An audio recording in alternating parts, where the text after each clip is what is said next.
It's locked, all right.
It's an agin! Kill it!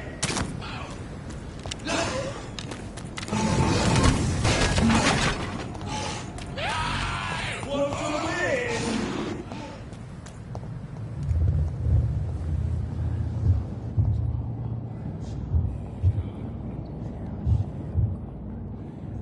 You must prepare, child, for the earth is bleeding and the harvest is upon us. Stay away! Whoever you are! This is no time for petty quarrels, my champion. Can you not hear? The famished queen has awoken.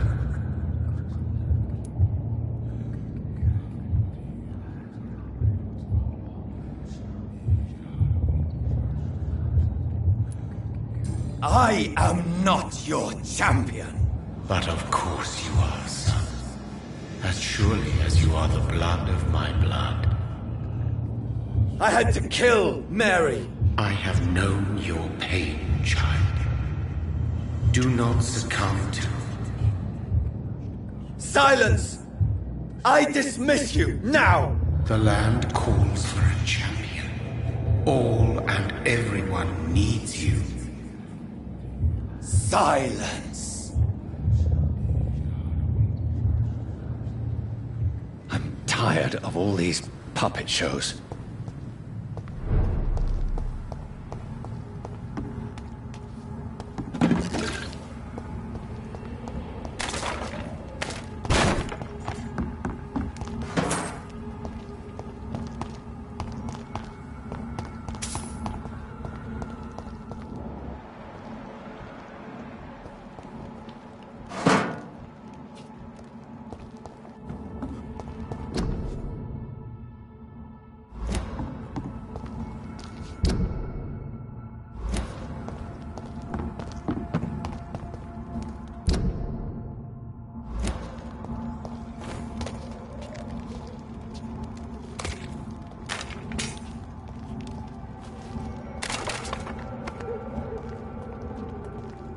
They want war. I'll show them war! Whatever this poor woman did, nobody deserves this kind of punishment.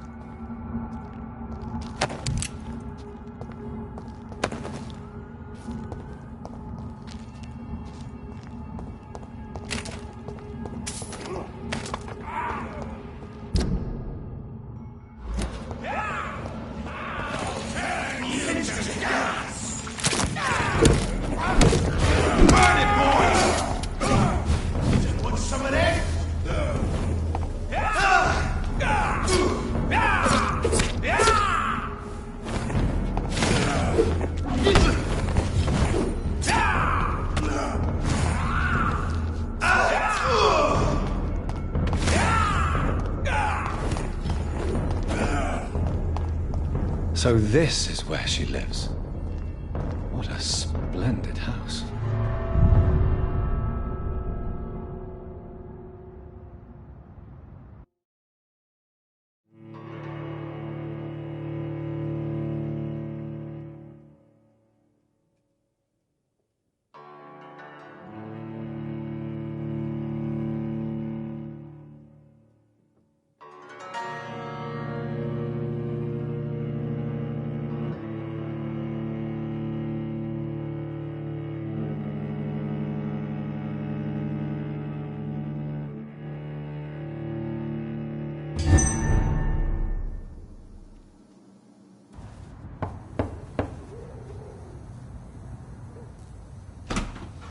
Dr. Reed, welcome. How are you? As good as one can be, considering the circumstances. Yes. Death and affliction seem prevailing themes of late. Please, come in. We have much to discuss. I hope I haven't disturbed you. Not at all. Actually, I was counting on you visiting me tonight. How strange, this painting. Beautiful, melancholic, yet with a haunting dignity. Indeed. A long time ago, a friend asked me to paint this for him, but I kept it in the end. I did not know you were a painter, my lady. There are many things you do not know about me, young Ekon.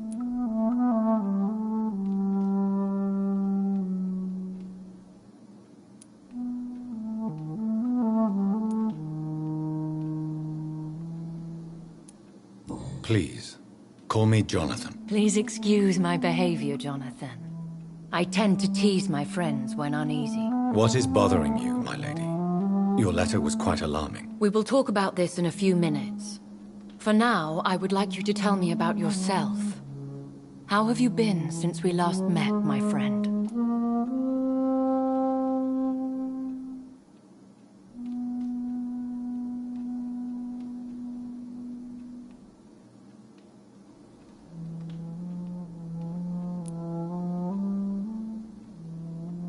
My sister Mary.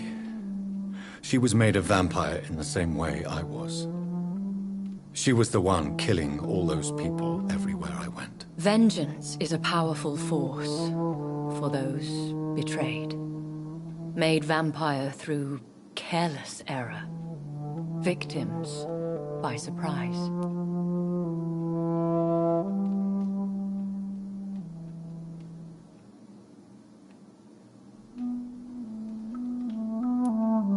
I swear I did not intend that. If only I had known then how vampires are created. That is the scientist speaking. In truth, most of us do not know how it really works. Personally, I make sure my prey will not return to haunt me. What do you mean? I am merciless, Jonathan. I only feed on the dying, and I make sure they are dead before leaving their remains. In the end, she implored me to put an end to her misery. But still, I felt I had taken her life twice. I am so sorry for my accidental cruelty. Had I known your dear Mary was still alive, I would never have sent you to pray for her soul in that church. There is no need to apologize, my lady. Your words have been most helpful in these difficult times. Thank you, my friend. If only we could have guided your poor sister through her terrible nightmare.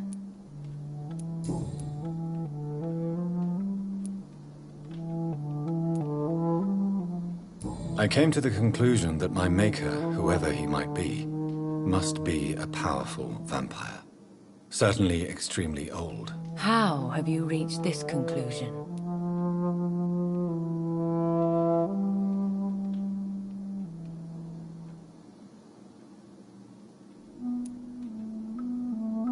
I felt this power, radiating like an aura every time he appeared. Most ancestral vampires of England were killed by the Guard of Priwen half a century ago. I wonder who your maker could be. You have no idea who he could be? Some of the ancient ones fled England. Some may still be in hiding. All I know is you, my friend, are a pawn in some secret and obscure game of chess. He is the only immortal I've seen appear in an ethereal form. His voice, his words seemed ancient. It was disturbing. I am afraid you are right. The simple fact that your blood made Mary such a strong Ekon proves that you must be of ancient lineage. I think I should ask the questions, your ladyship. After all, it was you who invited me to settle this most urgent of matters. Fair enough, Jonathan. The situation is critical. We do not have the luxury for etiquette. Please do not misunderstand me.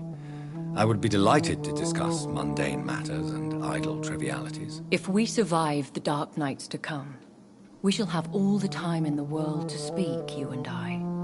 For now, please follow me, Jonathan. I must say, your house is exquisite. One of the advantages of living forever is having the time to be selective with one's furnishings. I took the liberty of having tea served. You can still drink tea. Can't keep it down, but I do so enjoy the aroma. Let us toast to make-believe. And of course to your health, Jonathan. And to yours, my lady.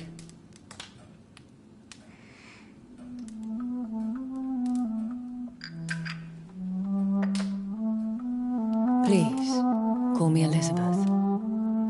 So, my lady, why, truly, did you invite me here? I've been asked to deliver an official invitation to meet the Ascalon Club.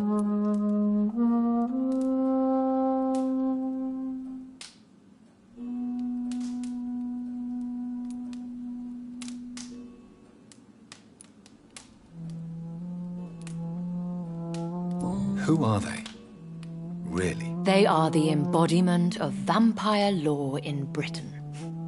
Some say they influence the destiny of the Empire. Some believe they merely protect it.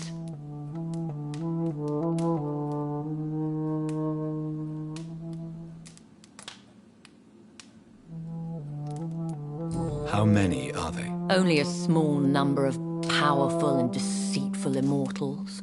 All of them entangled in a sticky web of shadow cabinets, influencing trade. Will they fight the guard of Priwen? I doubt it. Fergal was Lord Redgrave's executioner forever and a day. By defeating that beast, you deprived them of a powerful weapon.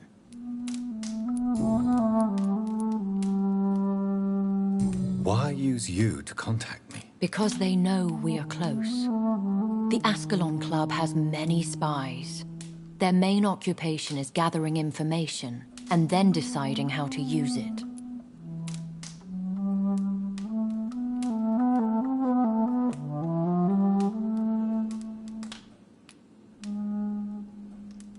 Why not ask for your help?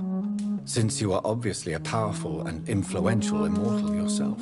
You have to understand that I am invisible to the eyes of Ascalon, for I am a woman. That suits me well, as long as they leave me alone.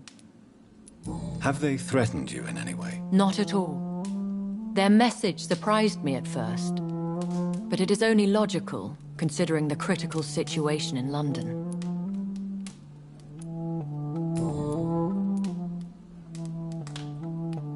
Should I trust them? Of course not. Do not misunderstand me. They can be very useful, but I believe their long-term goals differ from yours.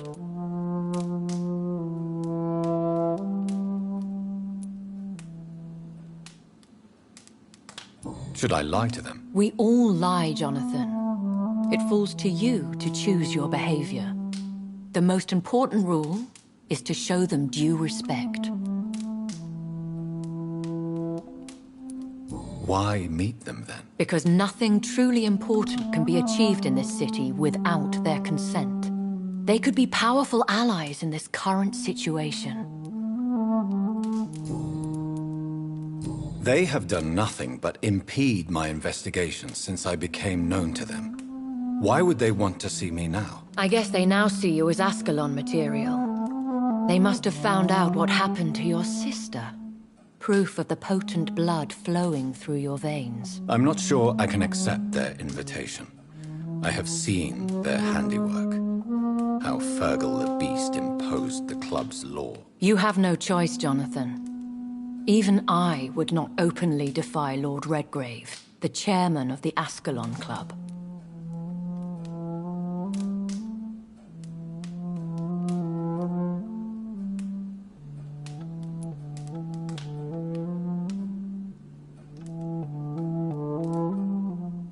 What can you tell me about Lord Redgrave? Who is he? Lord Redgrave is the founder and chairman of the Ascalon Club.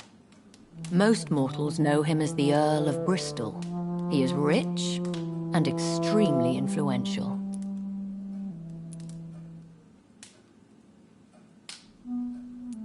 Have you met him? Only on rare occasions, for he never goes outside the club. And women are not awarded membership, even immortals. How old is he? How long has he been a vampire? Lord Redgrave claims to be the progeny of William Marshall, the most valiant knight who ever lived. If that is true, he could be very old. How powerful is his reach? The Ascalon Club may be the most influential secret society in England.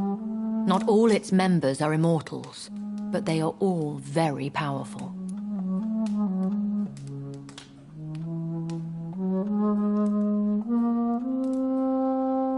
They are not all immortals. How is that? The club is mainly comprised of political figures who seek the safety and expansion of the Empire. The most loyal are awarded immortality. Any familiar or famous names? As the richest, most relentless British tycoon, Aloysius Dawson is considered ideal Ascalon material and has been watched for years. If you are convinced I must meet him, I will heed your advice. Thank you, Jonathan. I understand your reluctance to brush shoulders with London's vampire elite. But we have no choice. Is the situation that critical? Yes. The Guard of Prewen has called for a second great hunt of our kind. And they will stop at nothing to eliminate us.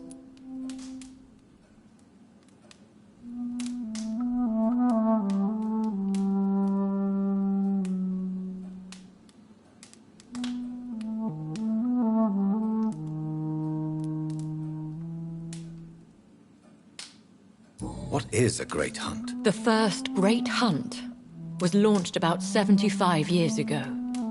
In just a few nights, the Guard of Prewen located and destroyed most of the old British vampires.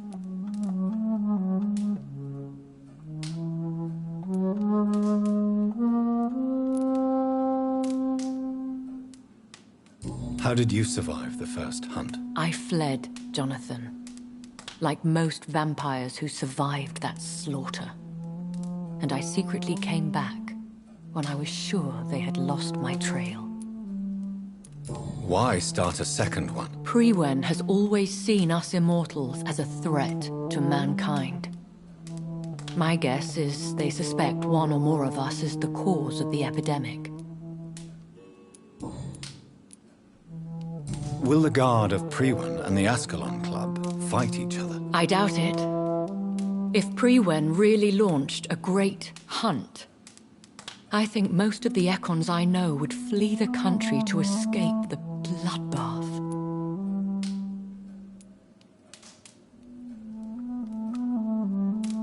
I think I saw them kill an Econ on the way to your house. They seem to have a list with names. To launch another great hunt, they must have collected intelligence on vampire identities and whereabouts. They are a resourceful lot. Should we fight back? I will not be hunted down like an animal again. I admire your courage, Jonathan. But the best way to fight them is to put an end to the epidemic. This is the only way to clear the air. You should flee then. Leave London, the country even. I have seen the Guard in action. They are merciless. Your concern warms my heart, Jonathan. But fear not. If the situation gets too dangerous, I shall retreat to my secret Scottish manor. I could hide you in my luggage, if you wish. Thank you for the offer. I shall keep it in mind, but I have much to do here. There is a question I must ask you. Could Lord Redgrave be my maker? I doubt it. If Lord Redgrave had made you his progeny, he would not have seemed so surprised when you demonstrated the strength of your lineage.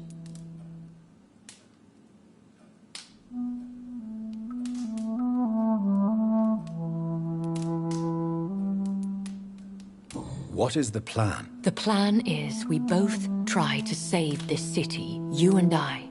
Go to Ascalon, accept their proposition, and use their influence to promote your agenda.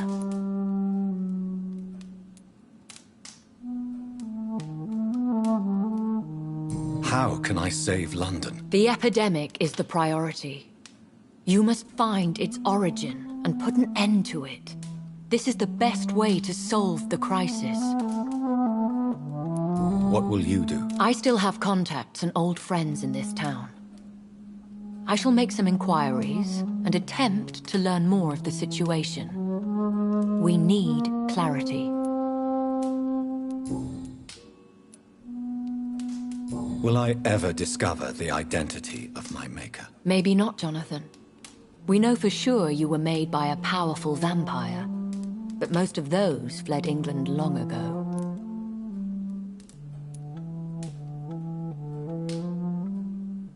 Please forgive my bluntness, but I have to ask. Was it you? Did you make me? Oh, Jonathan. I know you shall always have a gnawing doubt about who made you an immortal, but I swear, I had nothing to do with it. You have no idea at all? You seem to know so many things about the secrets of the vampire underworld. Even if I had my suspicions, I would not dare give you a name so soon. All I can say is this: I will make inquiries and keep you informed. One day soon, I will have to find the answer to this mystery. And I shall help you in your research, I promise.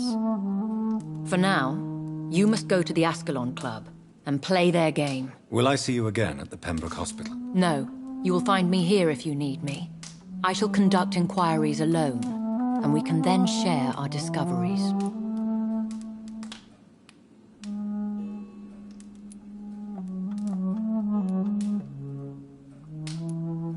Will you not visit Pembroke again? No, I must remain discreet and avoid attracting attention to Pembroke Hospital for the time being. But how will you sustain yourself? I shall not, Jonathan.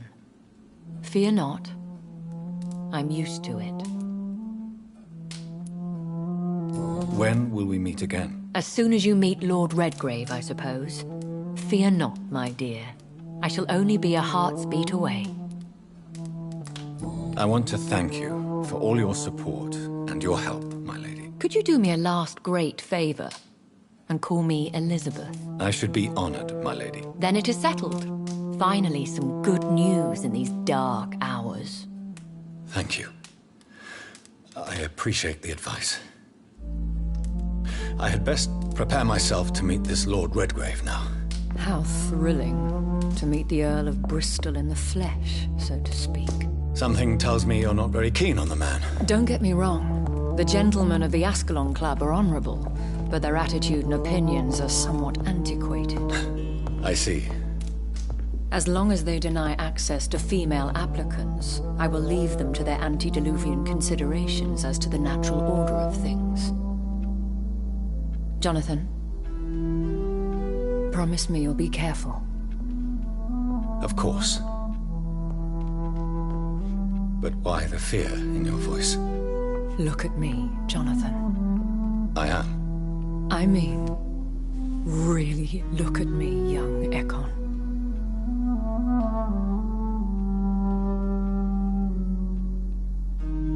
We may be deceptive by nature, but this heart of mine has always told the truth.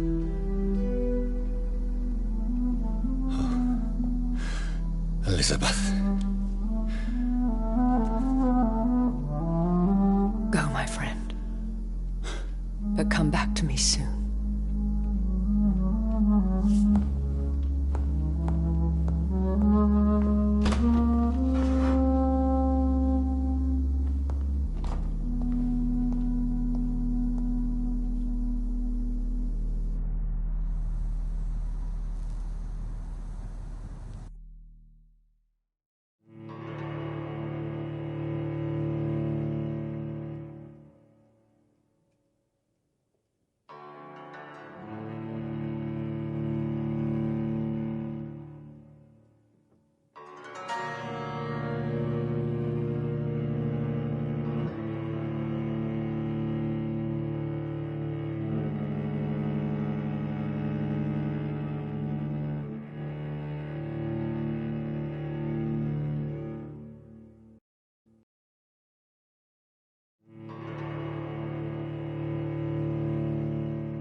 So, time to visit the Ascalon Club.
Anyway, it'll make McCullum happy.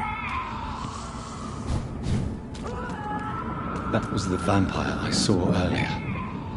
This war takes no prisoners.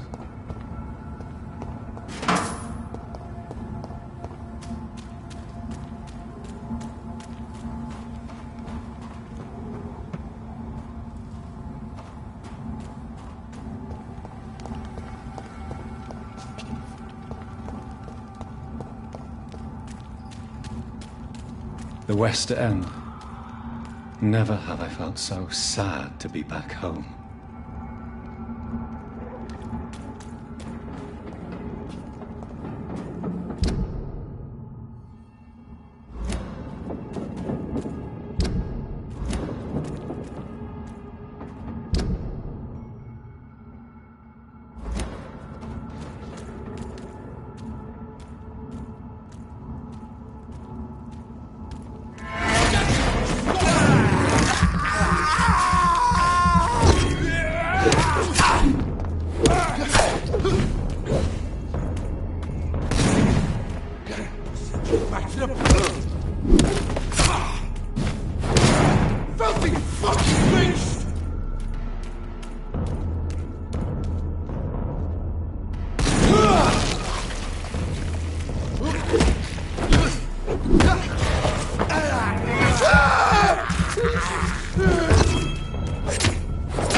The Ascalon Club.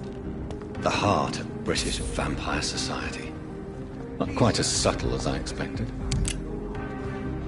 Good evening, miss. Oh my god, no. Please, Mr. Vampire, don't kill me. Please, no. I'm too young to die. I still have so much to offer this world. Wait, no. Why do you think I would... What? Don't worry, Dr. Reed. I know you wouldn't harm me. Mother told me you were in this part of town and might drop by. Your mother? My name is Charlotte, sir. Charlotte Ashbury. My mother taught me long ago how to recognize the signs that betray a vampire. I understand she also taught you how to tease and gently mock innocent young Ekons. It's a pleasure to meet you, Miss Charlotte.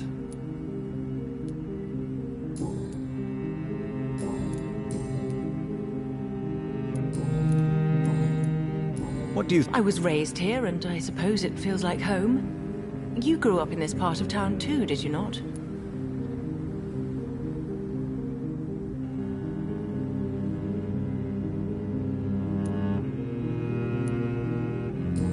You won't trick me twice. Come on, Doctor. Don't tell me you never thought about that possibility. Is that... Too much selfishness and individualism for my taste. Even when there was no epidemic. Even if that's partly true, may I remind you that many charitable institutions are... I suppose you're right. But society must reform and renew itself, or we are all done for.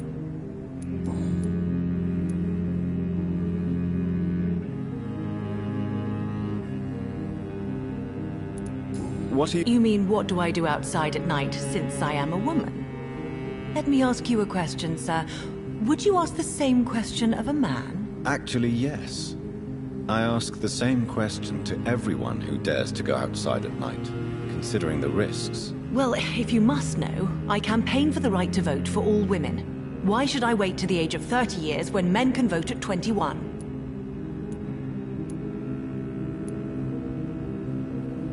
How the... People here can't wait for a wall to be built to isolate the West End from the rest of town. That's how progressive they are. If this happens, Emily and I will blow it up. Explosives are very dangerous, young lady. And who is this Emily? She is my best friend, and a suffragette too. She was supposed to campaign with me tonight, but hasn't turned up. Have you any reason to be worried about her? Recently, Emily started to believe in... well, she got interested in vampires. I'm afraid she might be in trouble. Let me guess. You spoke to her about us, didn't you? Despite your mother's warning. I think I should try to find your friend. Oh, that would be top-notch. I can tell you where she might have gone. You have my thanks, Dr. Reed. And please, don't tell my mother. Are you a suffragette, then? Oh, you really are Elizabeth's girl. Without a doubt. All adult women have the right to vote in the US, in New Zealand, and in Australia. But women here can't vote unless they are property owners. No need to convince me, Miss Charlotte. I have shared your opinion for a long time. Even before I met Emmeline Pankhurst. Really? Oh. Now I see why my mother appreciates you so much. Too bad there aren't more men like you in the vicinity.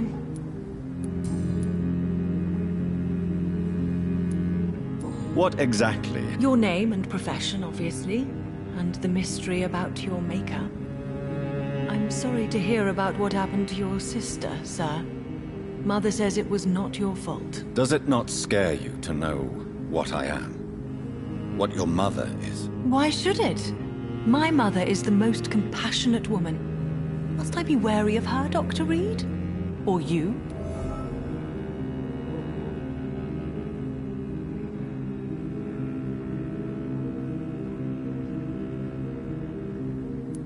Perhaps it's wise for a mortal never to totally trust a vampire. Your mother herself told me that we Ekon are creatures of deception. Maybe it's because we seem so... alive. That may be true for a naive girl, but I have the best teacher when it comes to getting rid of an insistent immortal. Your mother is not like any other vampire I've met. I believe she thinks the same about you, Dr. Reed. Tell me about your adoption. What do you want to know?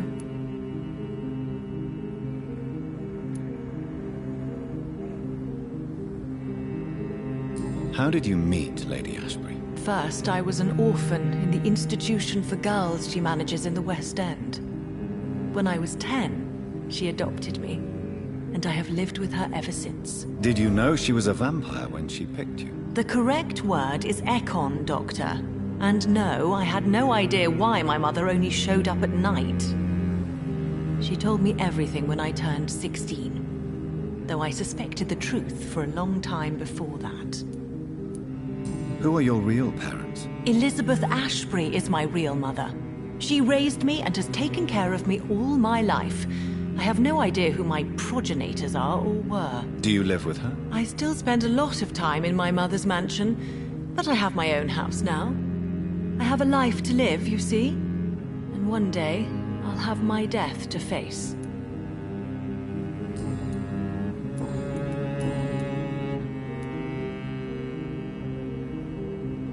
Do you know why Lady Ashbury chose you to become her daughter? No, I don't. Each time I ask her that question, she smiles and says it's precisely because I dare to ask such questions. Do you ever regret that she chose you? Of course not. Though I often wonder if she adopted others before me. If so, where are they buried? How was it for them to pass through life with a never-aging mother? Goodbye, Charlotte. She's been quite busy.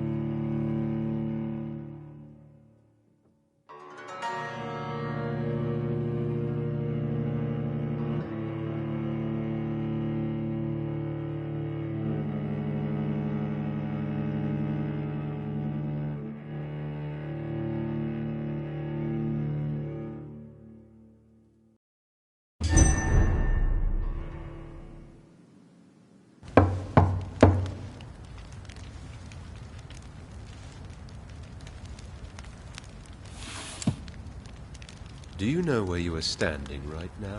In front of the Ascalon Club, I presume. The Ascalon Club only summons or ostracizes. What is your business tonight? I received an invitation. I'm Dr. Jonathan Reed.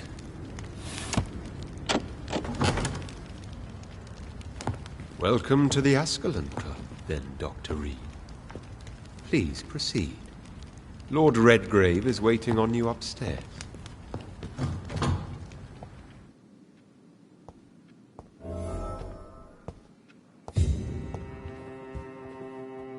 There has been quite a battle here.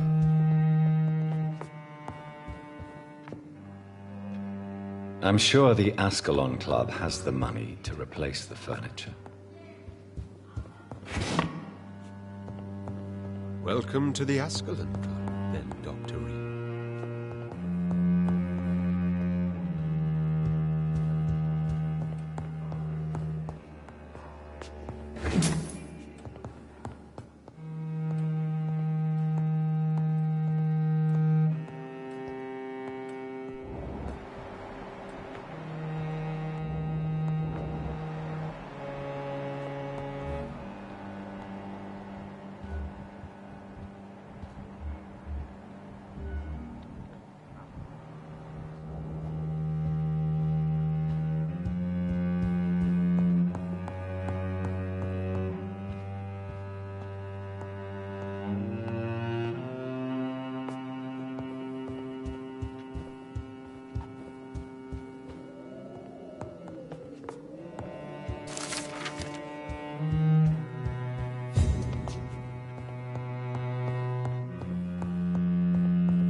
Good evening.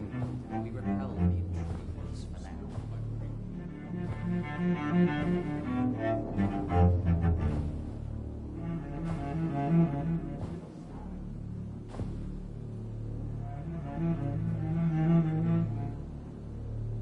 My good friends, if I may have your attention.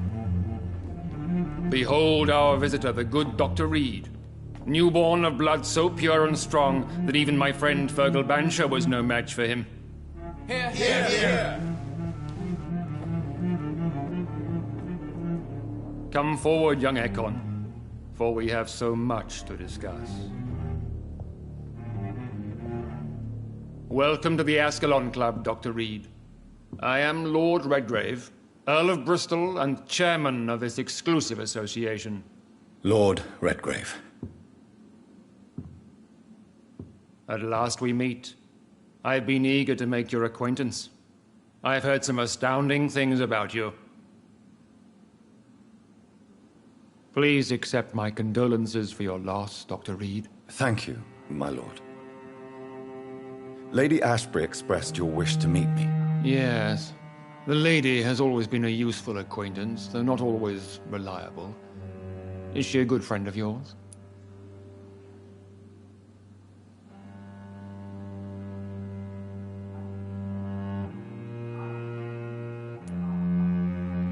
She's a close friend, and I'm honored that she feels the same about me. The centuries have taught me never to trust a woman completely, especially if she is a mortal. Too prone to emotions, if you ask me. Too fickle when it comes to important decisions. My lord, do not expect me to speak ill of Lady Ashbury. Of course not, and I praise your loyalty.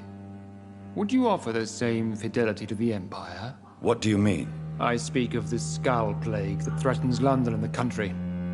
You have been on the front line in the East End, but the time has come to open up a second front here. The epidemic has escaped the quarantine. You have new cases of the outbreak. We don't know for certain, but we cannot allow the disease to threaten the prominent heads of Great Britain.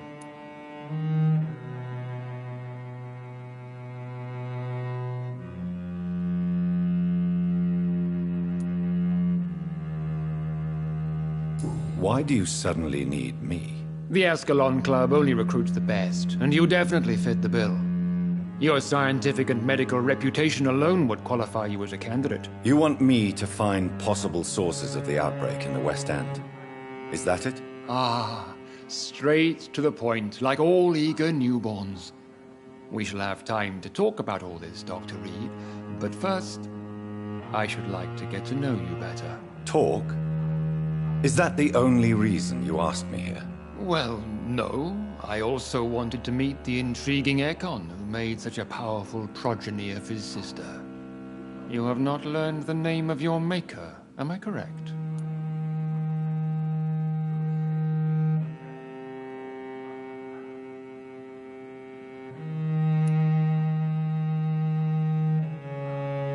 How dare you speak so flippantly of my family? Have no embarrassment, Dr. Reed. We all make mistakes. But whatever your lineage, you are definitely Ascalon material. What do you mean? I would like you to become a member of the Ascalon Club, and to serve me as such.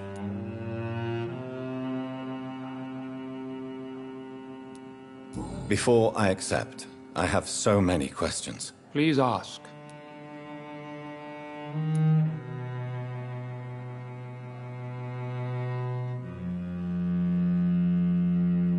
What does it mean to be a member of the Ascalon Club? It means that you swear to protect the interests of the Crown, that you become a loyal servant of the British Empire.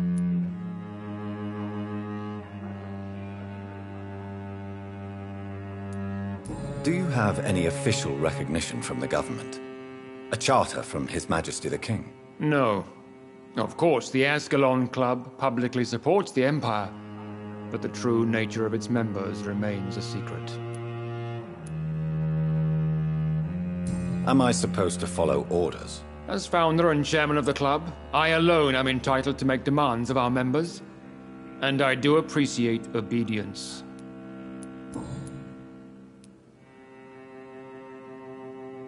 What is the Ascalon Club's express purpose? We follow the credo of William Marshall, the greatest knight who ever lived. As was he, we are sworn to protect the British Empire.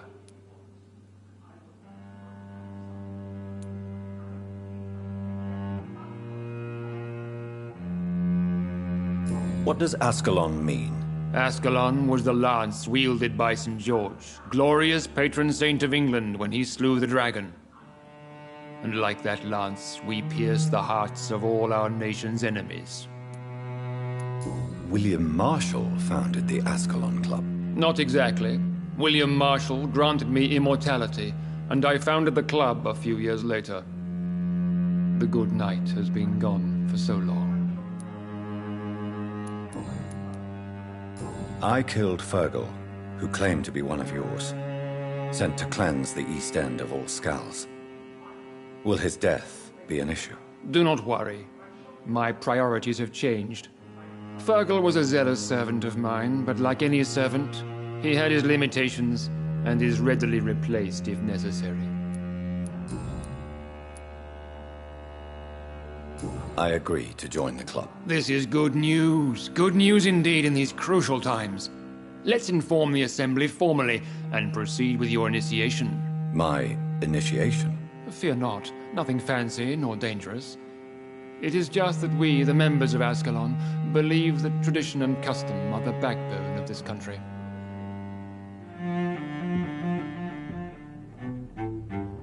My fellow members, dear friends, please gather and welcome this Ekon as one of our own. Is he worthy? Is his blood pure? Well, speak, Dr. Reed, in front of the most sacred blood. The blood of our beloved William Marshall, speak now. Will you serve and protect the crown as he did? Yes, I will. Then, young Ekon, it is time to testify with your blood. It is time to sign the Book of Allegiance. I know it's awfully gothic and a tad pedantic, but England's traditions are the backbone of our nation.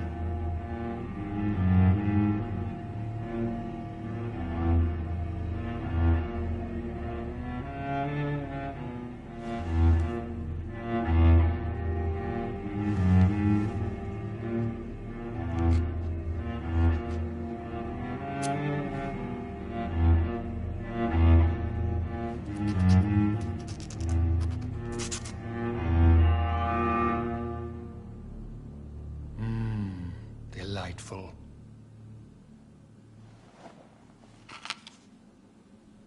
Welcome to the Ascalon Club, Dr. Reed. Take your place among the bearers of the lance. One of us! One of us!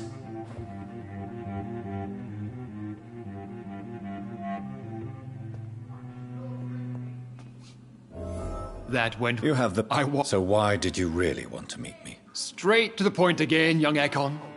All right, let's talk, you and I, Lance Bearer. I'm listening, my lord. According to my spies, you have worked with Dr. Edgar Swansea on the epidemic, and your findings were quite alarming.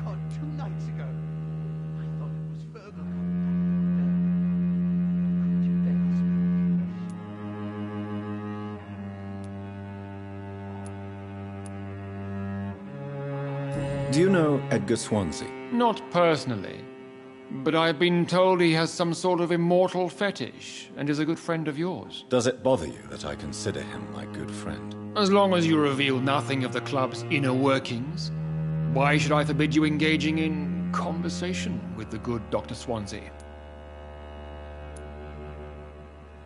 You were spying on me? Not personally. I rarely leave this building. But once he found you, Fergal kept me informed. Until you put an end to his mission.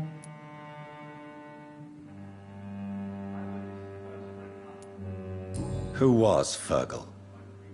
I don't see him sipping tea with the others in the club. Fergal Bansher was my squire of sorts. Even before becoming that magnificent beast, he was a brute. He served me well for decades. No, I mean, what was he? He was clearly no ordinary vampire. No, he was a Volcod. All muscles and instinct. Quite the rare breed. Ferociously territorial. Mortals often mistake them for werewolves. You do know I killed him. Yes. Will you bear ill will towards me for his death? Of course not. Your victory was quite impressive and courageous. You earned my respect. Yes, I'm convinced the recent invasion of frenzied Skulls in London is directly linked to the epidemic. This is not the Spanish flu, but something else. I would be glad to hear more of your discoveries, Dr. Reed, but for now, my main concern is the security of London's inhabitants, both mortal and immortal. What do you mean? Alarmed by the epidemic, the Guard of Prewen has started a war against us British vampires. To appease the situation, we must eradicate the Skulls.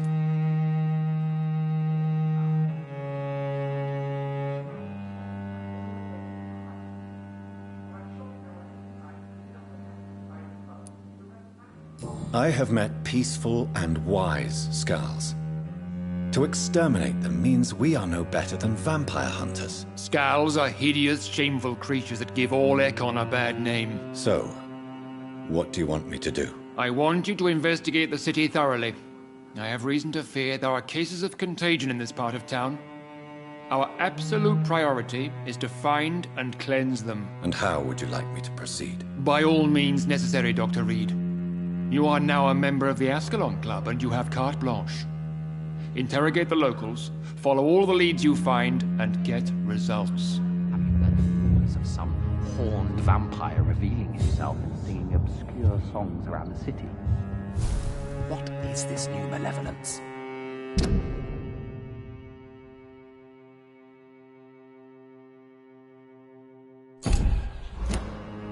Skulls have been spotted everywhere in London. We are losing this fight.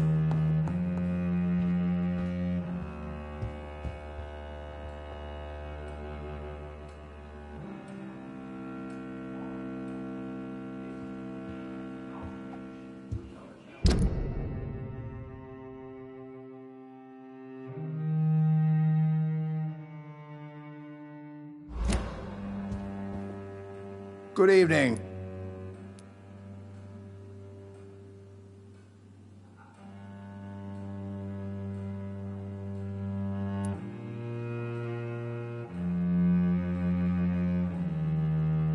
I feel perfectly fine. Do I have cause for concern? Do not be alarmed. The Ascalon Club has a tried and tested policy for choosing its initiates. May I ask who you are, sir? Why would you be interested?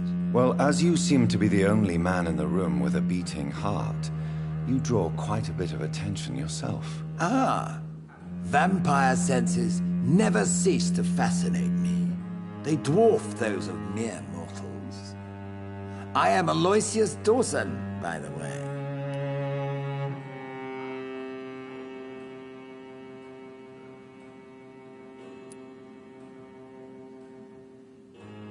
Are you a member of the club? Yes, I am. And I have been for many years. And will be until the day I die.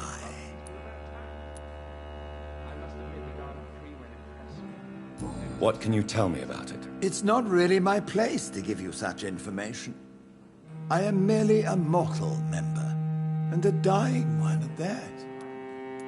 Are you sick? Personally, I consider my advancing years are a sickness in itself. My body is slowly abandoning me, Dr. Reed. Are you not afraid? You are surrounded by vampires. Sir, it's for that very reason that I joined the club in the first place.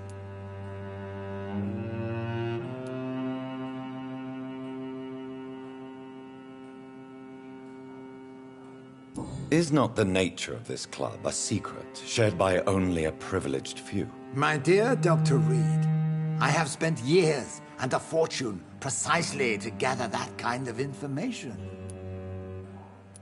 So you asked for membership? I have been a member of many clubs in many countries.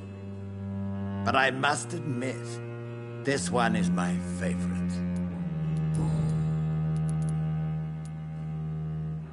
What can you tell me about Lord Redgrave? I would not dare speak of our chairman without his consent. Mr. Dawson, of Dawson and Dawson, the wealthiest man in England. It is a pleasure to meet such a prominent figure of London. A withering London figurehead, to be precise. Are you sick, Mr. Dawson? I am a doctor, you know. My case is beyond the scope of traditional medicine. I have spent fortunes on the world's most competent doctors to arrive at that diagnostic conclusion. I'm sorry to hear that, sir. Should I suppose that you're here in search of some form of immortality? Absolutely not. I'm here to implement my plan to save the city I was born in. To cast out the ghastly evil that has us all on our knees.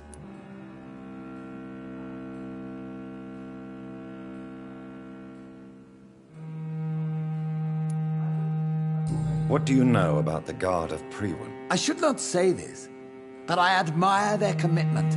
This is what the nation needs right now.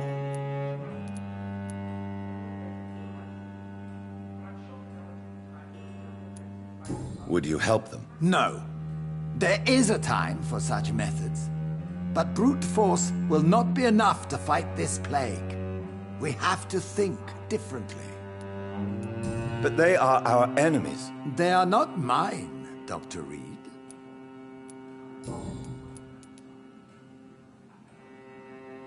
What is the situation like in this part of town? I am sure Lord Redgrave will enlighten you more effectively than I. Money cannot solve every problem. This mysterious epidemic is going to require more than money can buy. You're right. Money is nothing unless one has the will to wield it. I have a plan, sir. A radical one that will save all that is essential in London. What is your plan, then? Quarantine and barricades are futile. What we need is a wall. A formidable, unscalable wall to isolate the deserving from the infected masses.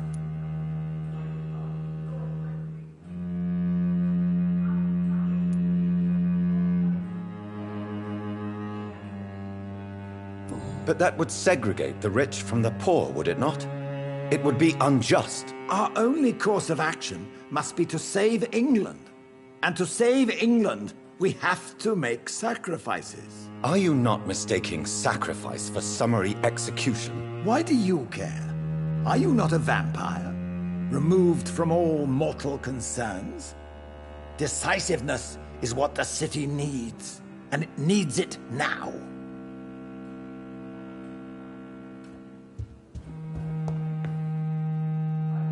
How is your... All right.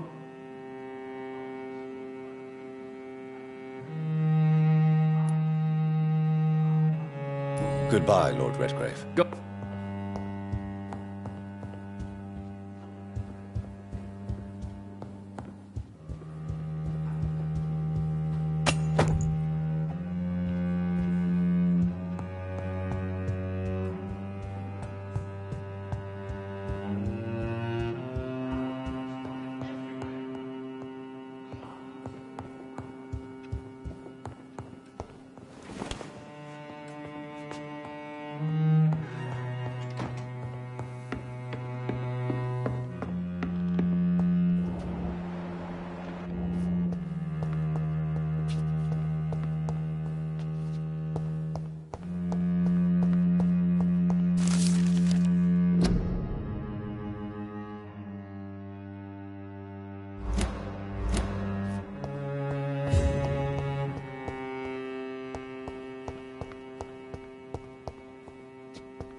I think Lord Redgrave just suggested I was sired by an ancient vampire. Between men and women.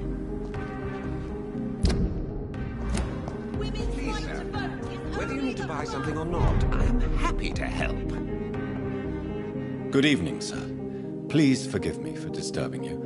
I'm a doctor. I never judge a man by his title, but by his attitude. And you are not disturbing me at all. I am Calhoun Russell, and I welcome you. Well, I must admit it's good to receive a warm welcome for once. I'm Jonathan Reed. Welcome, Dr. Reed. Welcome to my humble shop.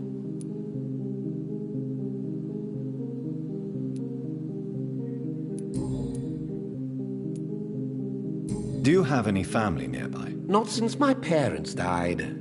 I'm London's lone gourmet.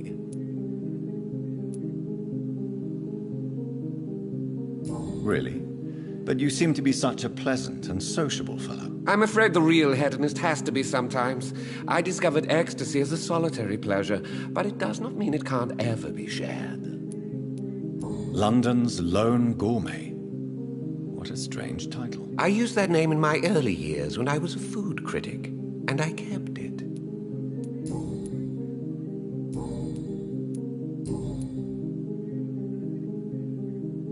How is the situation in this part of... Life is good and peaceful. We're lucky to live in such an era of progress and wonders. Are you not concerned about the epidemic? Oh, I'm sure the authorities would take the appropriate measure if the danger were that high.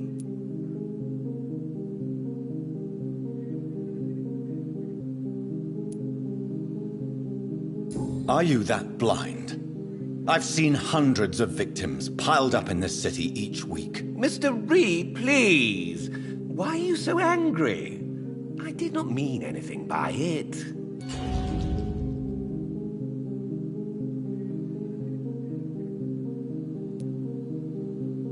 What can you tell me about this place? I recently found the best steak and kidney pie in the city. I'd be glad to share the address if you want.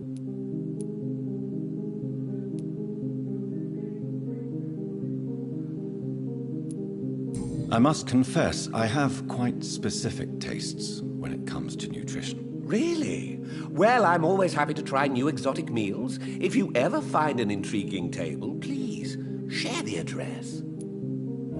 Finding a good restaurant? Is that really all that interests you? Oh, I have many passions, but nothing brings me ecstasy like subtle and exquisite flavors from my teeth to my belly.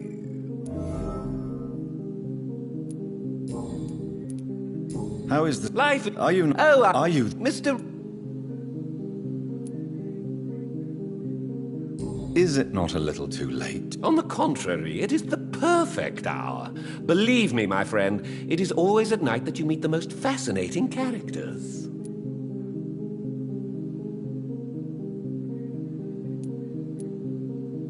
But what about the epidemic? The bombs and raids? And all the random violence? Please, sir, this is London, England. We will prevail. And if a bomb must fall on my shop, then I'll be there to hear it falling.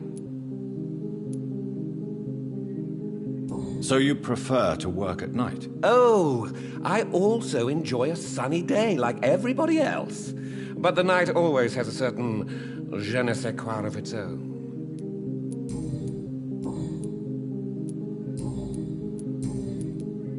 I'm investigating the source of the epidemic in this district. Have you noticed anything unusual? Not really. Wait, now that you mention it, I don't see the McPhersons in my favorite restaurants. They love delicate meals too, you understand. Thank you. It may be nothing, but I'll investigate anyway. Where do they live? They have a house in the southern part of the district, somewhere north of the railway bridge. There is a courtyard, if I remember rightly.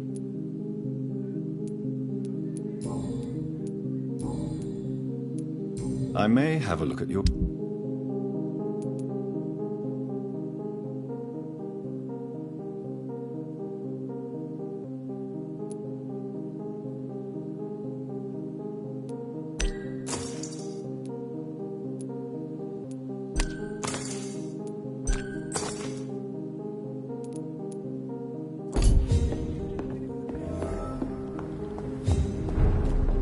Remember, don't let any strangers come into your house. Good evening, sir. May I... Come on, Johnny. Don't you recognize your oldest friend? Clarence. Clarence Crossley. How are you? My God. So you survived the war too. So sorry I didn't recognize you at first. I almost didn't recognize you either. War does that to men, I heard. In my case, it was true, for I witnessed the horror that lies underneath.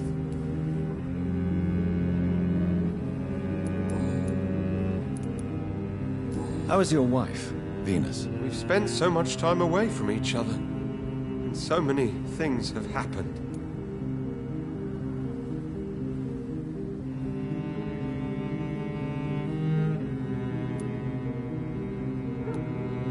Is everything all right at home? Surely Venus was relieved to see you return from France in one piece. Have you forgot what people are like in this part of town, Johnny? Venus fears for our family reputation. Now her husband has become the village idiot. But you're alive. Believe me, it's not quite that simple. Unlike you, I'm not the man I used to be.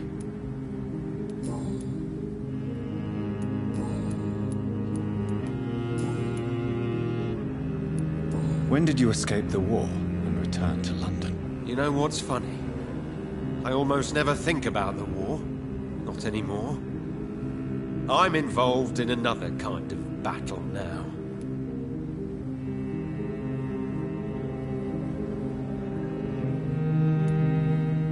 What is this new battle? I saw terrible things during the war. Horrors I thought I'd forget. They're here too. They're everywhere. Vampires.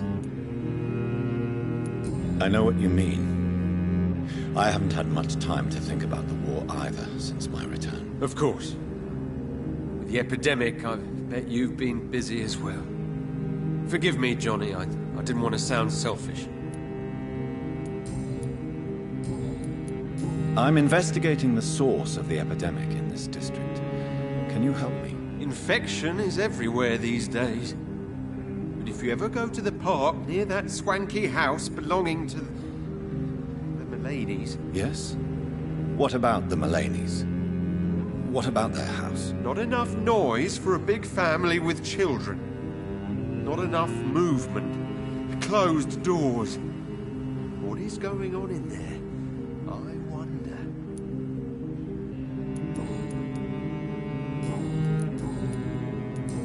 You need some rest, Clarence. You should try to sleep.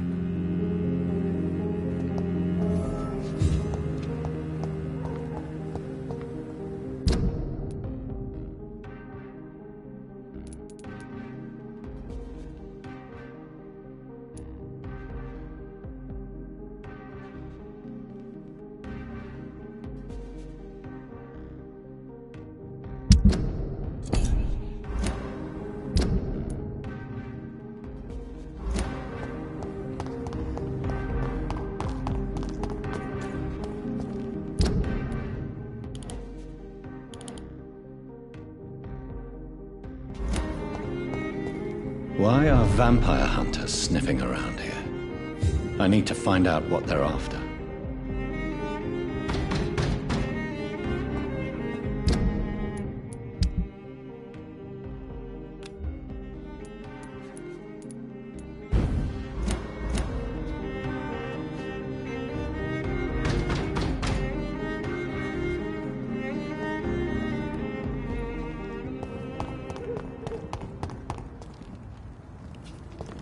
Better go home, sir.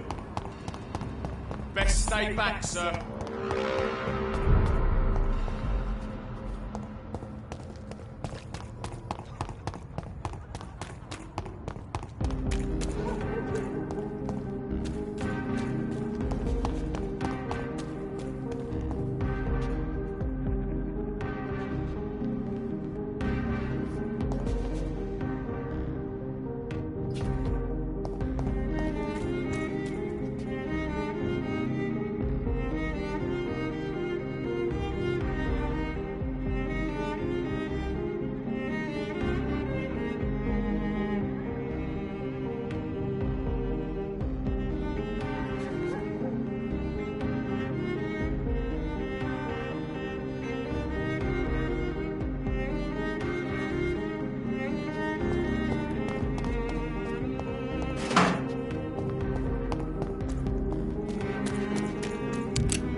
don't fancy clothes? This one's a top!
This woman's body has multiple lacerations.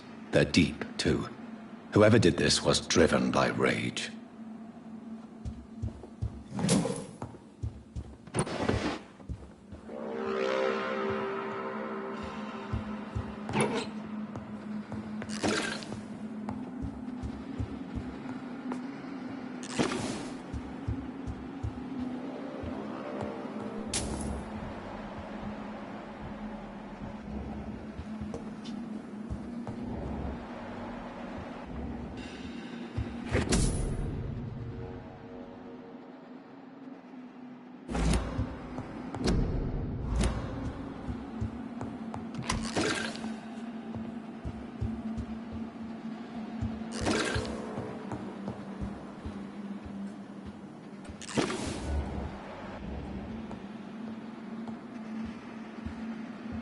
He had his tongue removed and his eyes gouged out. He was a victim of brutal torture.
You thought I was dead too, didn't you?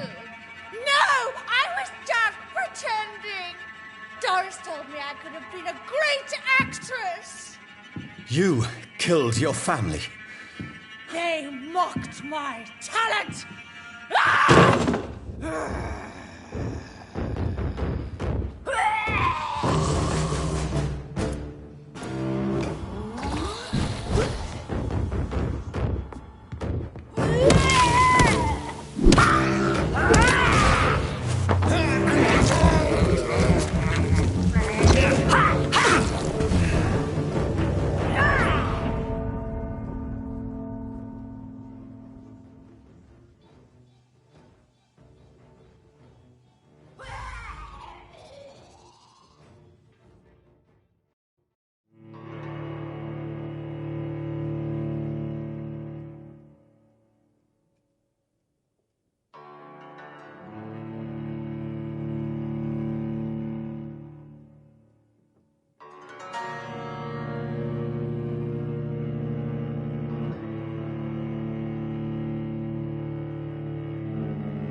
This one's neck is broken. He was young. Probably the son.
added the mutation. Could it be a new stage in the disease's evolution?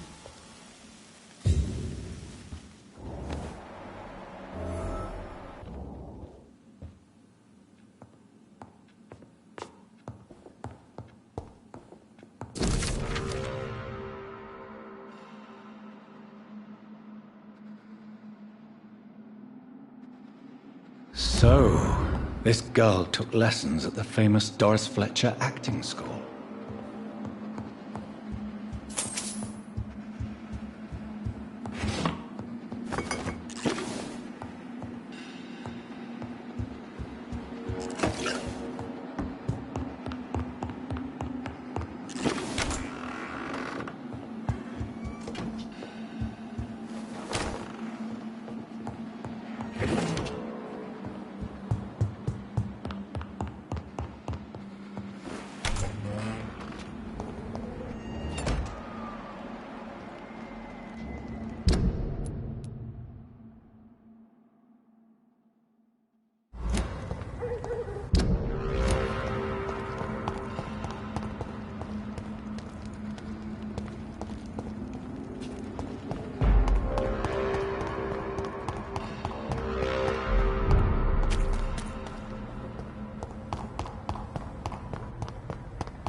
That building is under quarantine. Could this be what I'm looking for?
cheating bastard! Still your tongue, wife!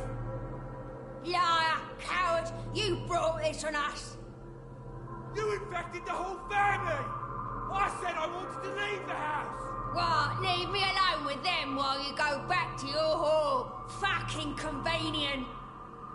She tricked me! I love you! Fucking pathetic pig!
So the husband had an affair with Doris Fletcher.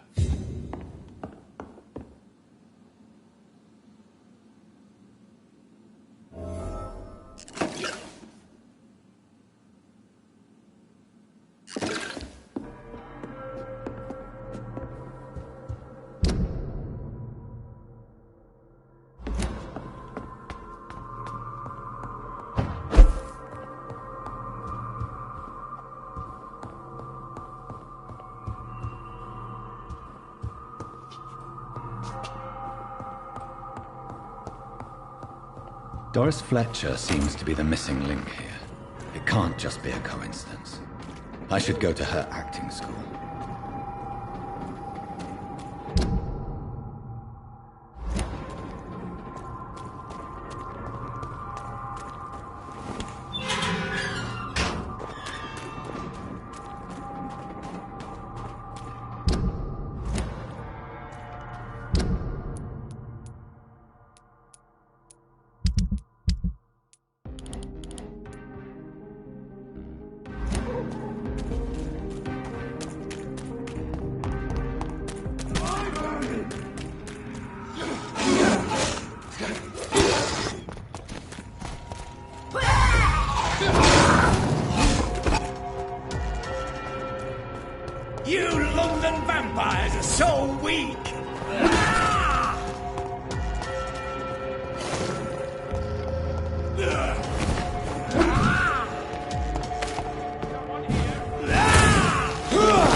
Mother. Jonathan! Is it you? Where have you been, my prodigal son? I'm right here, Mother. I'm finally home. Yes, for this son of mine was dead and is alive again. He was lost and now found. But where is your sister? Where is Mary? Mary? She is gone, Mother. I know she's gone. The question is, when will she return as you have? I miss my grandson so much. It's been days since their last visit.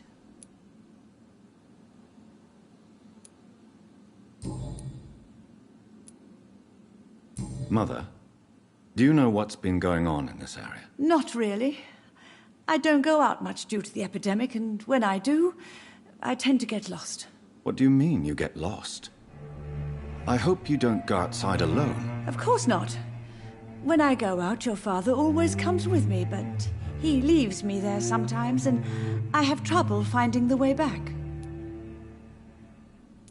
Have you returned to Whitechapel Cemetery since Mary's funeral? I never want to go back to that awful place. Wait. I think I went back once. And you were there too. And Mary? No, that can't be true.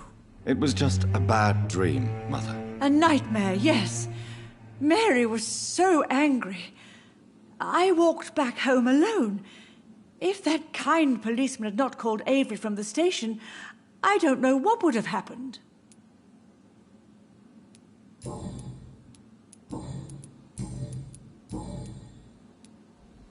Do you need anything, Mother?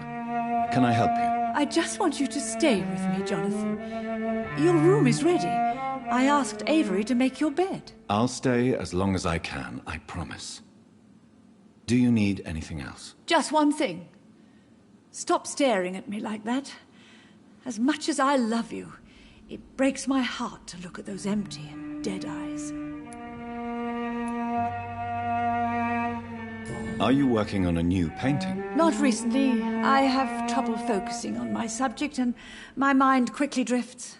It's the same thing when I try to write poetry. I recently met a talented painter with an excellent technique.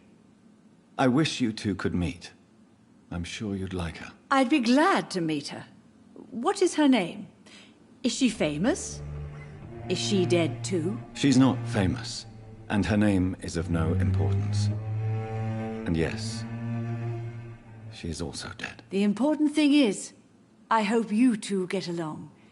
If she ever fancies meeting your mother, I'd be glad to welcome her into my home.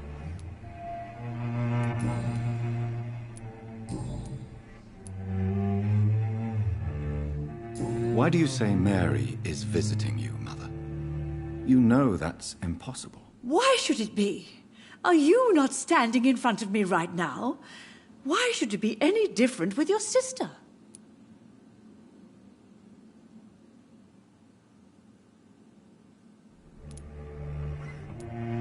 But I'm not dead, Mother.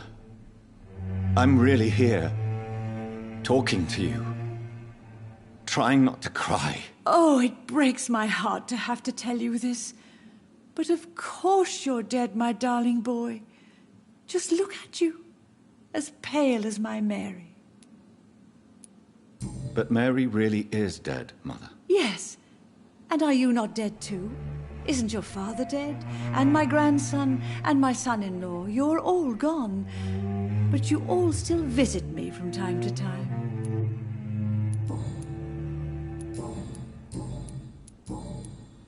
Goodbye, Mother. Goodbye, son.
I remember Sunday walks in the park.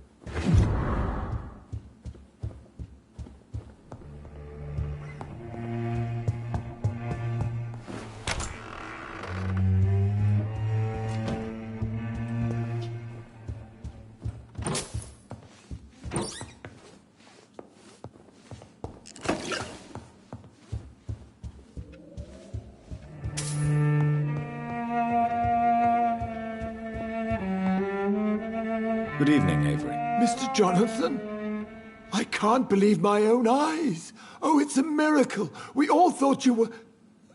Oh, sir, your poor sister. What a tragedy. I know, Avery. I know about my sister's murder. Miss Reed expected you to return to assist with the funeral, right up until the last minute. Where have you been, Mr. Jonathan? We needed you here.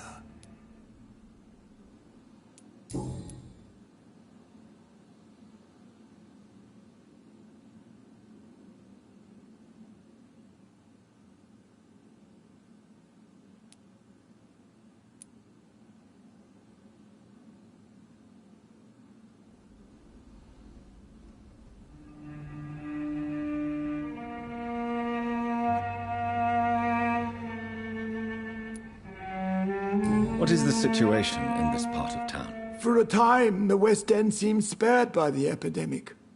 But the situation is getting much worse. Have you no relatives anywhere?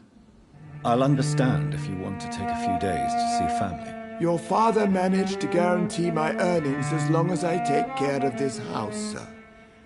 My sisters are dead, and I've never met my nephews. I'll stay, sir. How is my mother? Not well, I'm afraid, sir. Miss Reed is very fragile since the police brought her back home. The police? What happened? Miss Reed was found walking in the streets.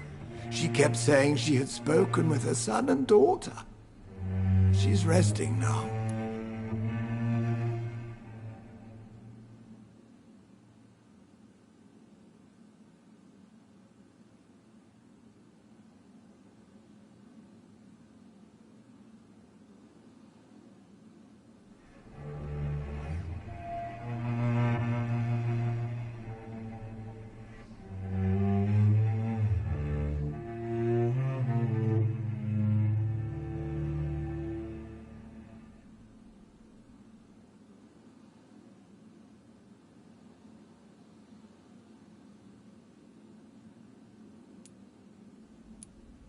Has she received appropriate medical care? I'm taking care of Miss Reed myself.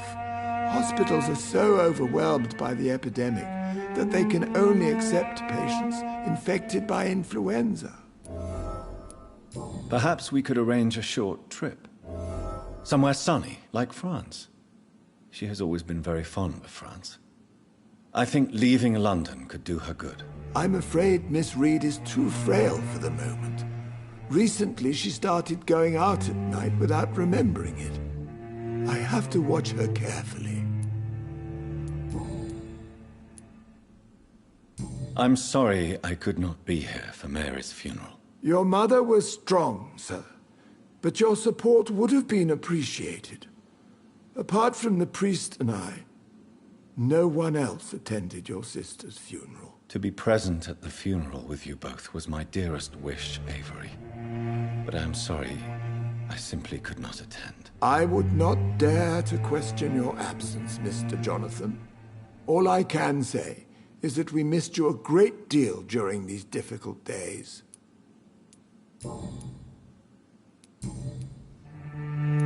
I found an old letter written by my father and addressed to me. Do you know anything about it, Avery?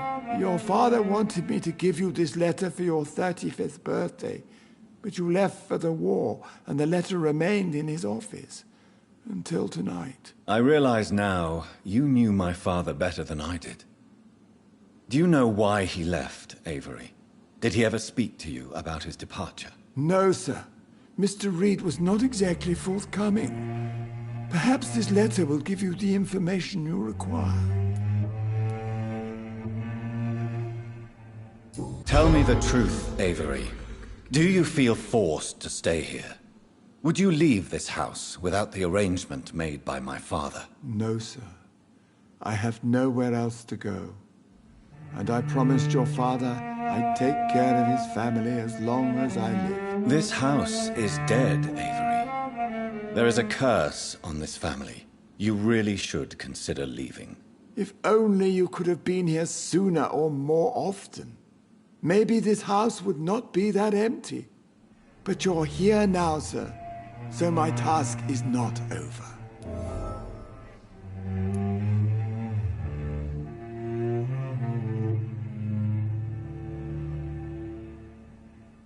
You have served this family extremely well, Avery. Your support during these terrible times is much appreciated. Then I will stay. All I ask is that you take care of my own funeral if I die before the end of the epidemic. No mass grave, please, sir.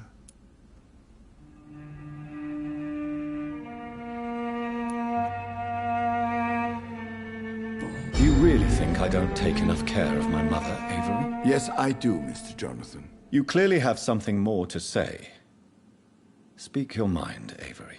I know you work hard to help the sick, but what will you do once the epidemic is over?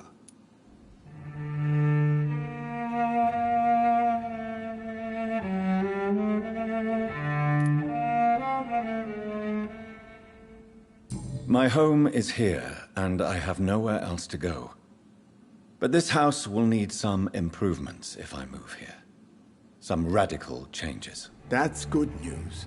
Whatever changes you have in mind, I'm sure we will find an arrangement that suits your mother also. Goodbye, Avery. Of course, Mr. Jonathan.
It's locked.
It's locked, all right.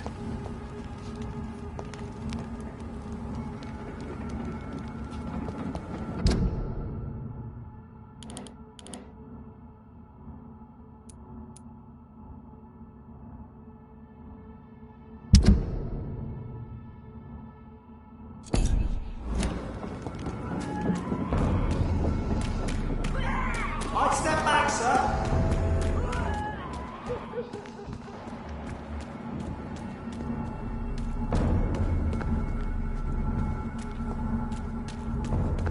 There's an open window on the second floor. I should be able to get in through that. It's locked.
Woe to you, nations of hypocrites.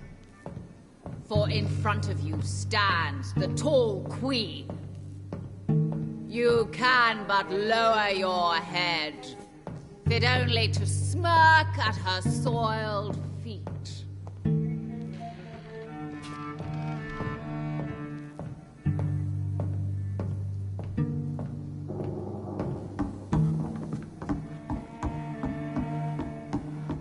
Can that be Doris Fletcher's voice? Where does it come from?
You can but lower your head, fit only to smirk at her soiled feet.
For in front of you stands the tall queen.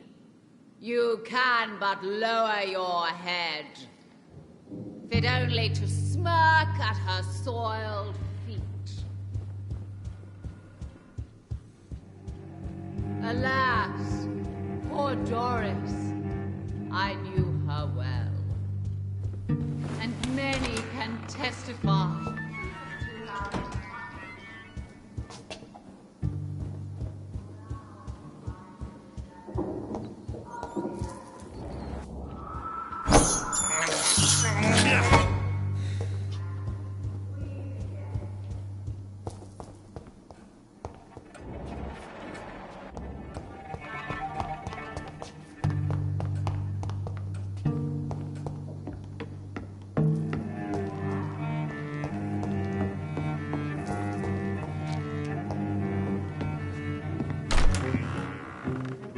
Who are you? You who dared enter my realm. Are you here to worship or mock me? I'm here to put an end to the vampire epidemic, Miss Fletcher. Ah.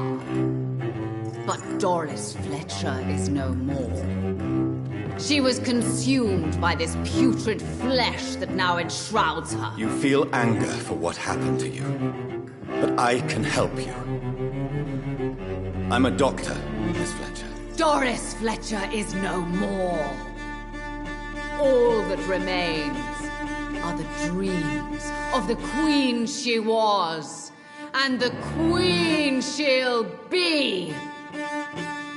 Until then, all shall die, for that was her final wish.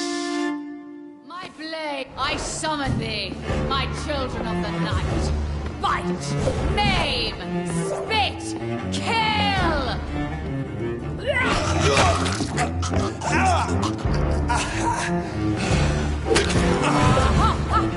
Your hand is shaking. Touché, sir. I smell your fear.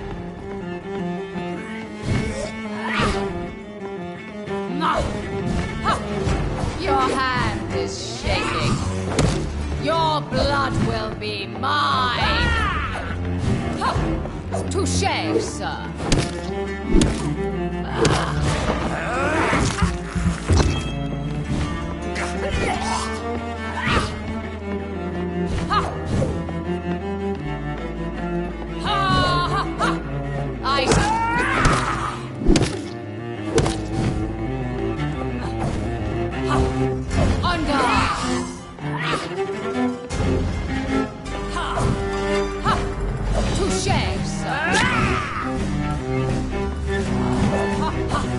I smell your fear. Your hand.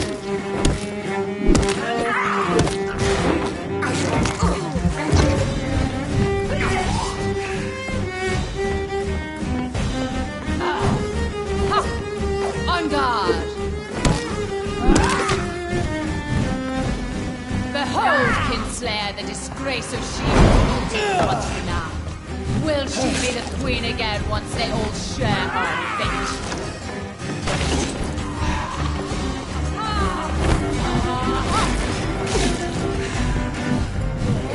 You killed my father. Prepare to die. Touché, sir.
My blade shall pierce your villainous heart.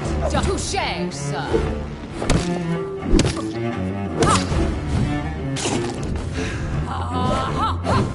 On guard.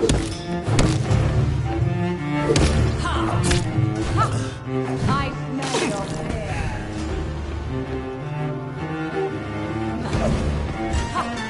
Your hand is shaking.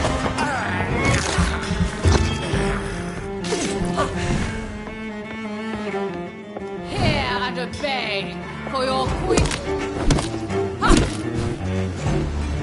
Woe unto thee, son of on guard!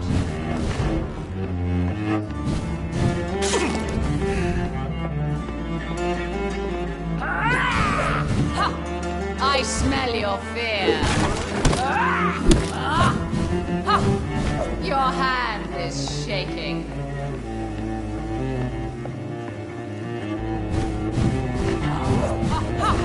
Touché, sir.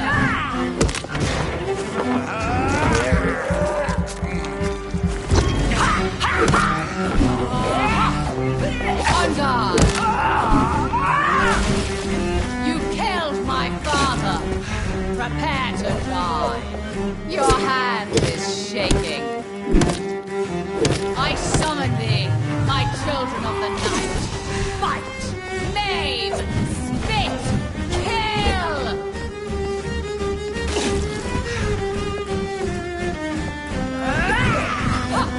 I smell your fear.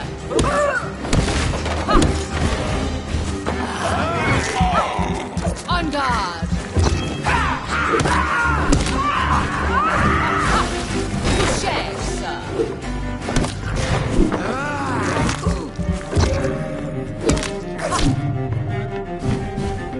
Behold, Kinslayer, the disgrace of she who was once renowned.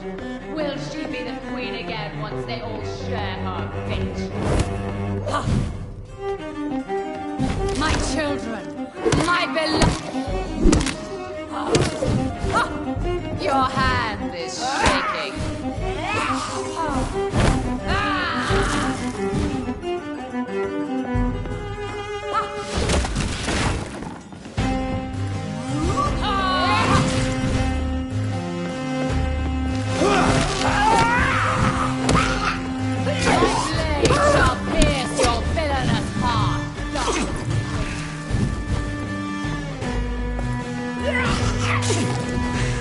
Arise and save your queen, my slave.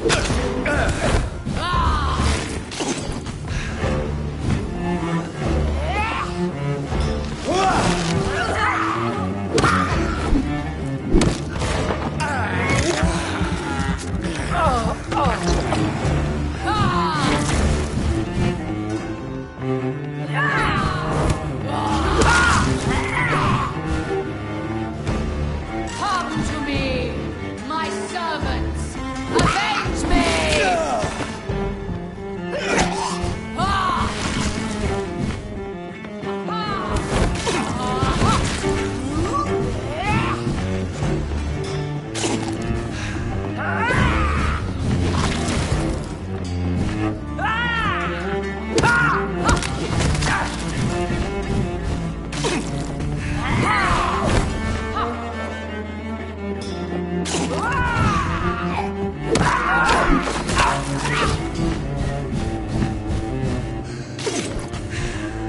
Woe unto thee, son of Babylon!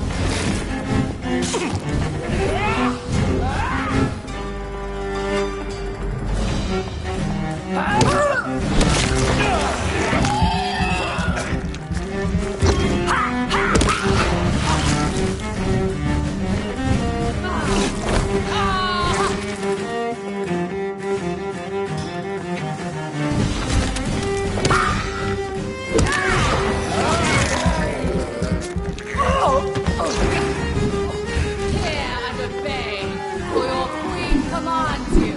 Attack! Your blood will be mine!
Summon thee, my children of the night.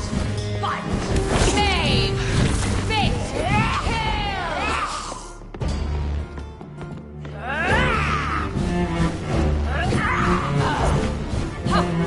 I smell your fear.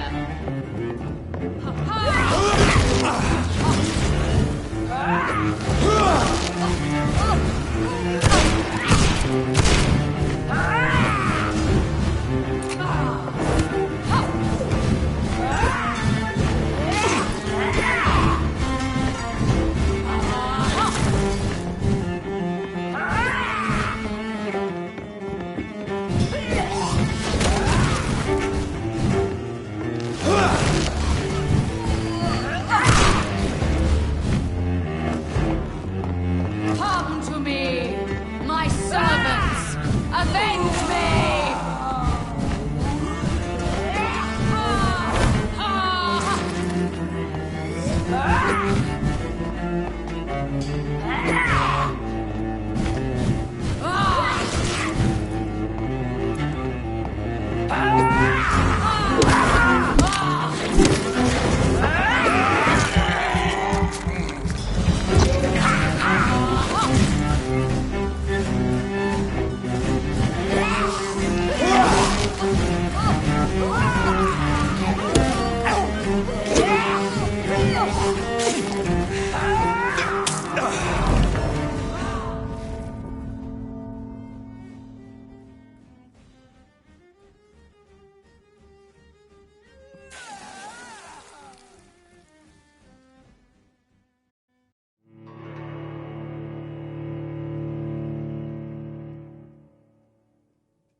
It's locked, all right.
I cannot enter.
Woe unto thee, son of Babylon! I smell your fear.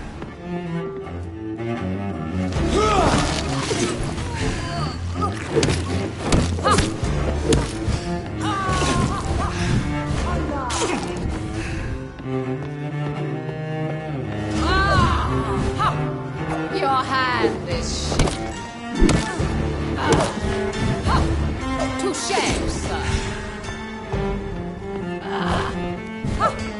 I smell your fear. I summon thee, my children of the night. Bite, maim, spit, kill! Your hand is shaking.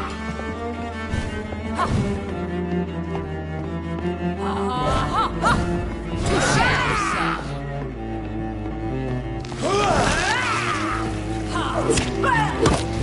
I smell your fear.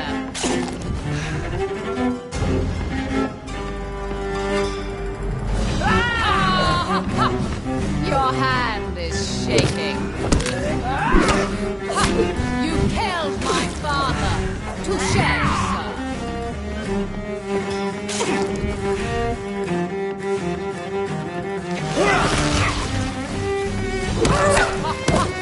On guard.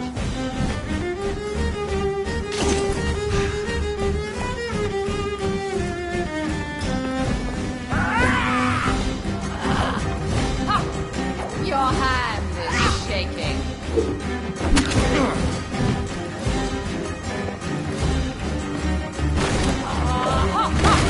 Touché, sir. Your blood will be mine. On guard.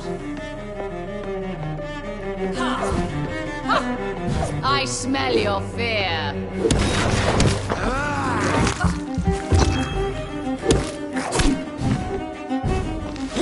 Behold, Kinslayer, the disgrace of she-royalty will watch her now. Will she be the queen again once they all share her fate?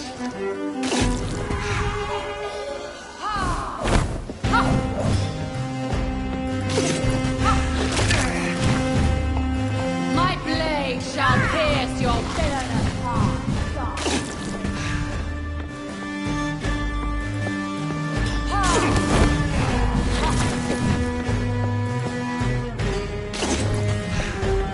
Come to me, my servants! Avenge me!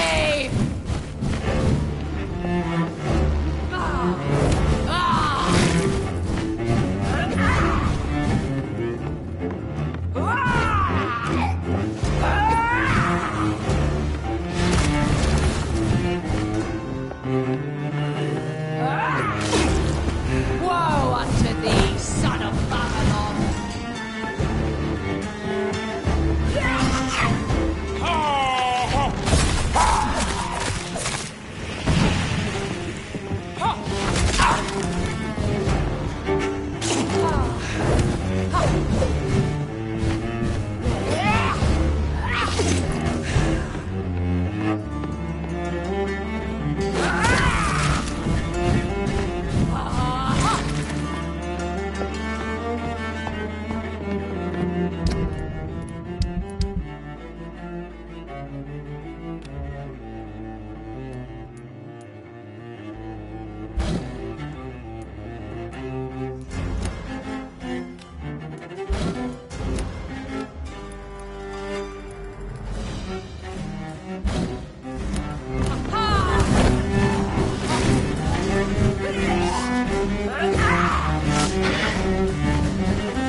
You killed my father. Prepare to die.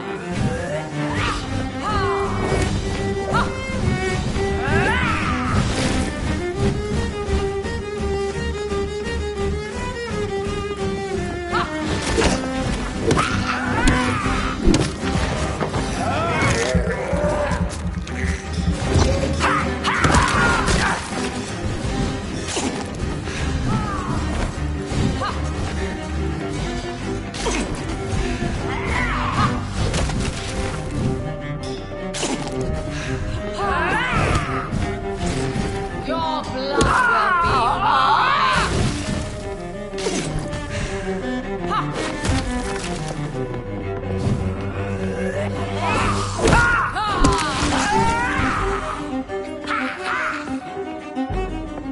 Hear and obey, for your queen commands. Attack!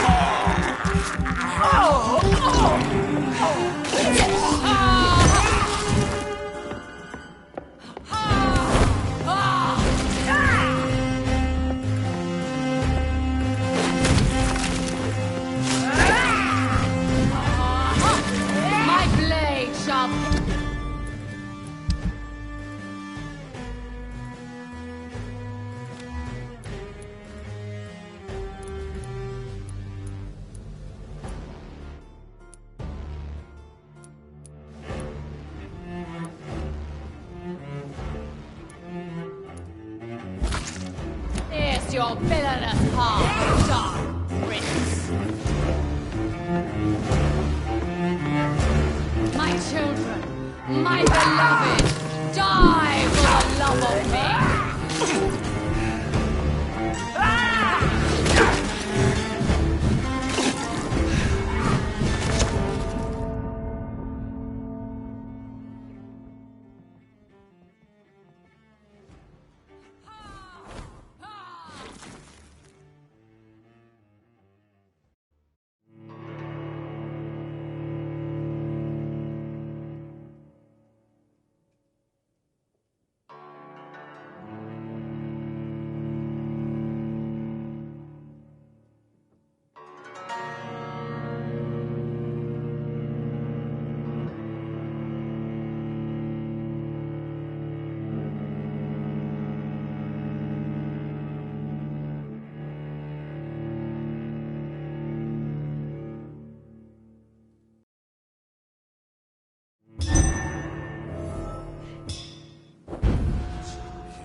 Your blood will be mine! Touché, sir! Ha! Ha, ha, ha! Your hand is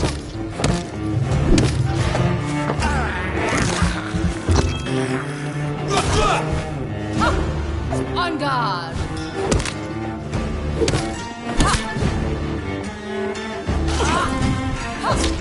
I smell your fear. Arise and save your queen, my slave. Touché, sir. You killed my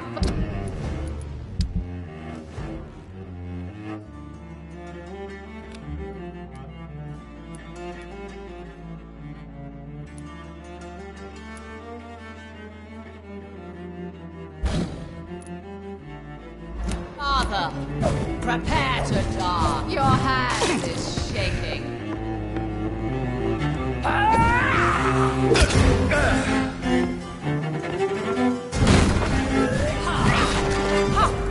I smell your fear.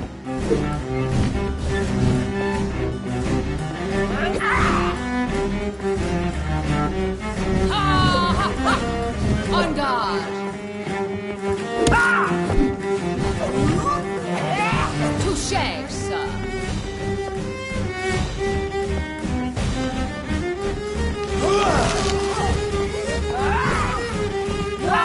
To thee, son of Babylon. My children, my beloved, die for the love of me. Your hand is shaking.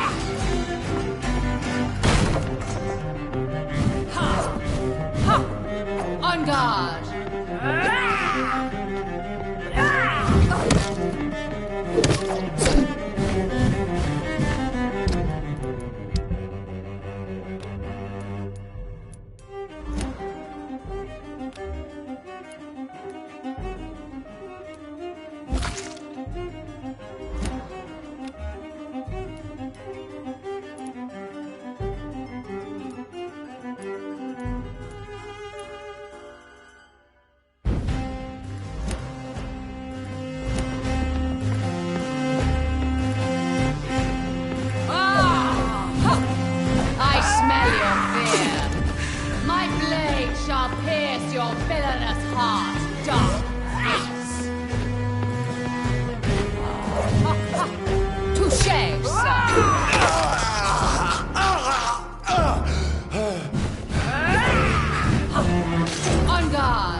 your fear.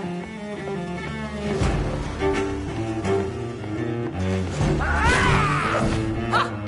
On guard! Ha! Ha! Your hand is shaking.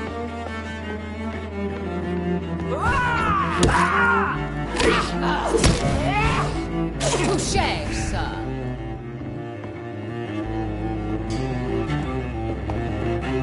Woe unto thee, son of Babylon!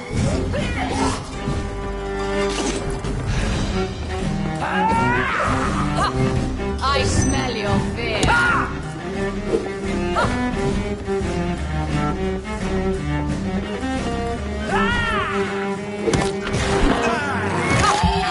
Your hand is shaking. Touché, sir. Come to me, my servants. Avenge, behold, Kinslayer, the disgrace of she who was once renowned. Will she be the queen again once they all share her fate?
You killed my father.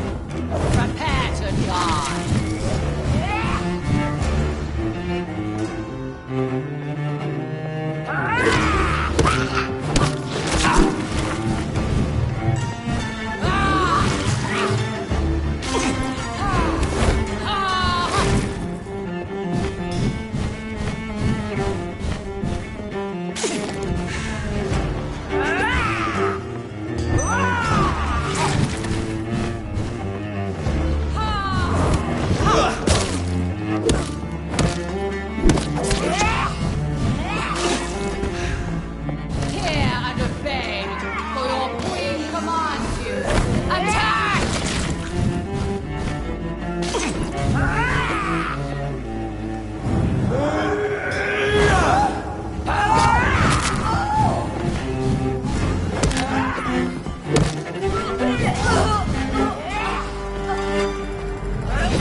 Wait.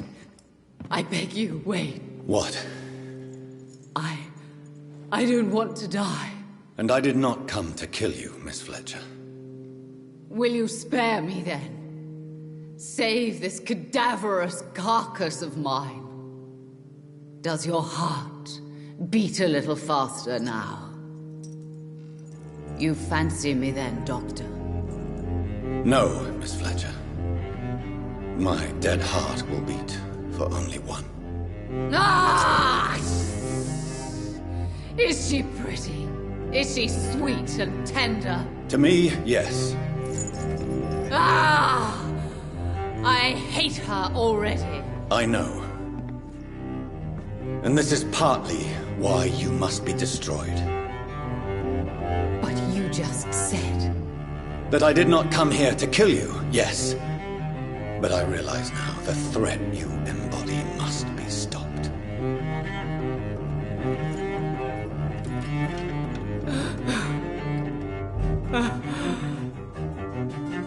Will I be remembered?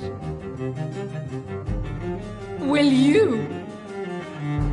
You were Doris Fletcher, the greatest actress of her generation. No one can take that from you. Thank you. And farewell.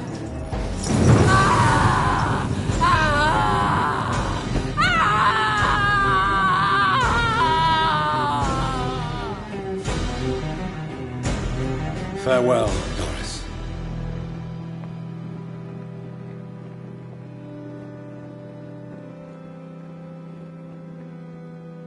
Bravo! So dramatic. I love it. McCullum. How strange I seem to find you whenever I'm inquiring about that Skal infestation. I mean you no harm. I'm not here for you. But once I put all the pieces of the puzzle together, I'm sure we'll have a little chat, you and me. Stay away from me, McCullum. You and all your war dogs. That I can't guarantee, Dr. Reed. But I'll let you go. For now.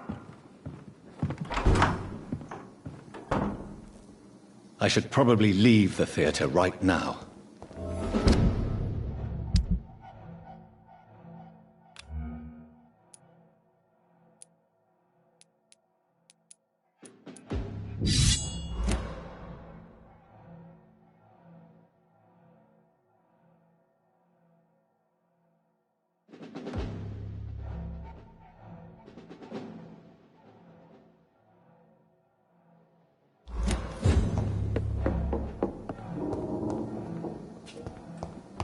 The West End should be safe now. But London is not.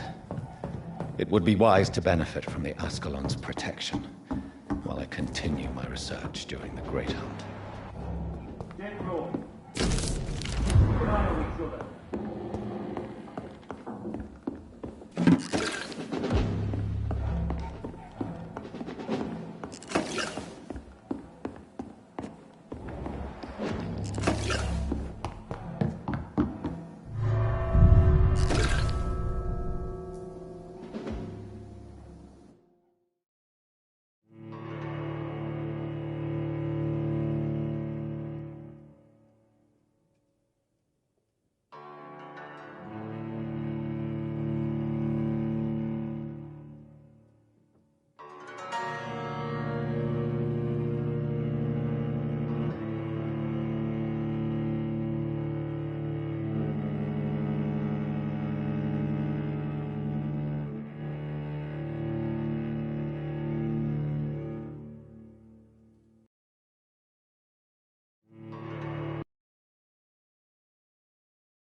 These people want me dead.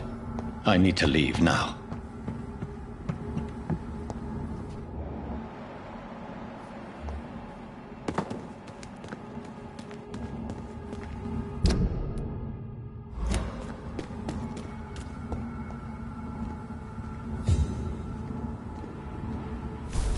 So Doris just needed to be close to her audience to infect them. Contagion through skin. Very disturbing.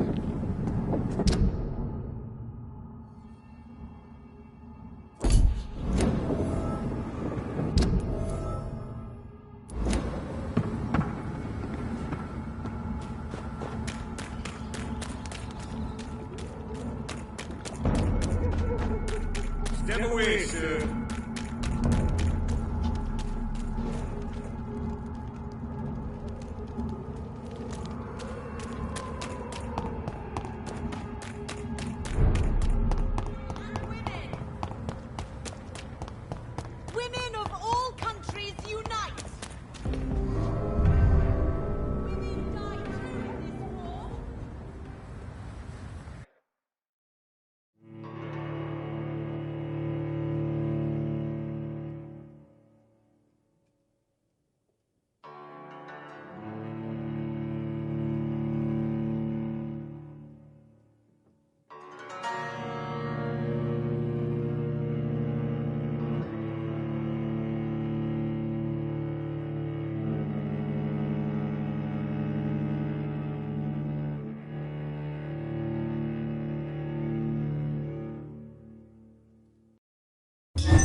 Welcome back, Dr. Reed.